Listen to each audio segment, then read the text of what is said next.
Сейчас ситуация с вирусом в регионе стабильная, но сотрудники ведомства ожидают увеличения количества больных. Связано это с трехдневным празднованием Мархаш и майскими праздниками. Массовое скопление людей, часто без соблюдения мер защиты, чревато очередной вспышкой инфекции. Жители наших республик, они из Москвы, из других городов, они приехали к нам на выходные в нашу республику.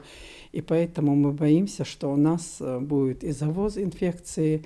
А мы сейчас знаем, что у нас в Китае, в Западной Европе идет рост заболеваемости ковидом.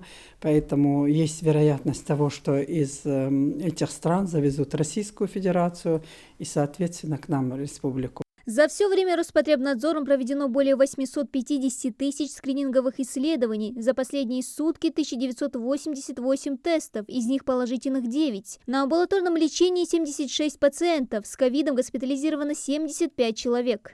Из них у нас 19 человек, это уже с подтвержденным диагнозом, лиц старше 60 лет 15 человек. И в отделении реанимации у нас находится на сегодняшний день 4 человека, и из них на искусственной вентиляции легких 2 человека. Потеря вкуса, обоняния, температура выше 38 градусов – вот основные симптомы ковида. Самолечение зачастую влечет переход вируса из легкой формы в более тяжелую. Поэтому при малейшем подозрении надо звонить участковому терапевту. Тяжелее всего подхватить один из последних штаммов ковида. Сейчас по стране лидирует омикрон. В Роспотребнадзоре также допускают вероятность возвращения дельта-штамма, так как иммунитет к нему постепенно ослабевает. В ведомстве отмечают, вирус не исчез насовсем, но ослабил позиции, что не может не радовать.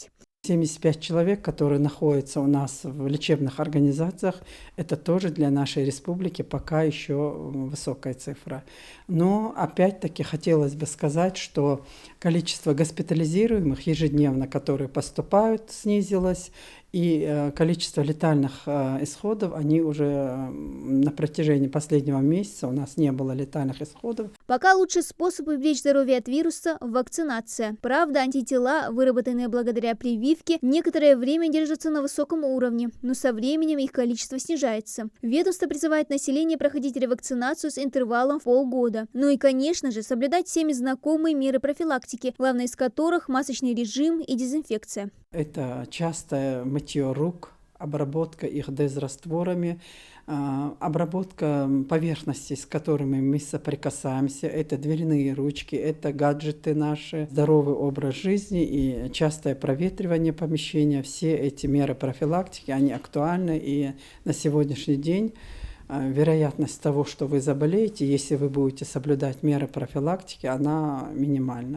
Всего от коронавируса в регионе умерло 549 человек. Лекарства от ковида нет. Любой может заразиться повторно. Вирус мутирует. Болезнь может быстро перетечь в тяжелую форму. Потеря памяти, слуха, депрессия – нередкие спутники выздоровевшего после ковида. Соблюдение простых мер и выработка коллективного иммунитета при помощи вакцинации пока единственное, что защитит население от опасного вируса, напоминают в Роспотребнадзоре. Ограничительные мероприятия в республике продлены до 1 июня. Дана Плиева, Умар Газдиев, Новости 24.